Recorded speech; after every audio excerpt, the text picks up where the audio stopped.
Another week, another round of domestic violence headlines to make you question the entire legal system, society, and maybe humanity itself.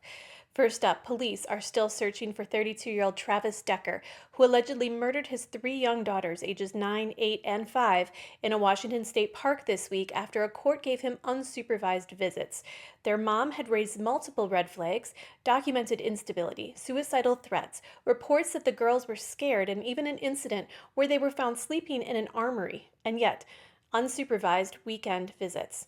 The girl's mother asked for psychiatric evaluations and a domestic violence assessment. The court said, "How about 8 hours on Sunday instead?" Now, three children are dead, and their killer is still on the run. He is described as 5 feet 8 inches tall with black hair and brown eyes, last seen wearing a light shirt and dark shorts. A photo of him can be found, well, just about all over the internet, luckily. Anyone who sees him or knows his whereabouts should call 911 immediately. Next up, one story with a little hope. A Jersey Mike's employee in Florida found a crumpled note in the bathroom that read, "Help me."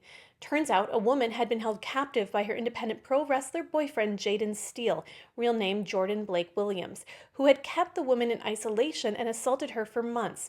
Police rescued her and transported her to a local hospital with broken bones and other trauma. He's now facing multiple felony charges.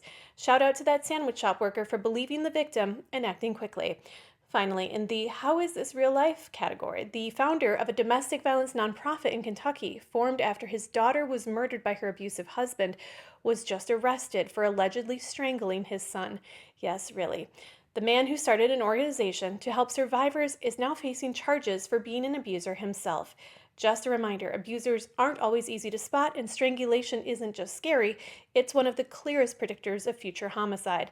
The man's wife says the nonprofit, the Chloe Randolph Organization, will continue to help survivors in honor of her daughter's life. "We're not going away because that means her death was in vain," she told reporters. These stories aren't isolated, they're part of a pattern, and until we stop prioritizing abusers' rights over survivors' safety, the body count will keep rising. To stay up to date on the latest domestic violence news, follow domesticshelters.org on the socials or visit domesticshelters.org for a multitude of resources, support, and people who believe you.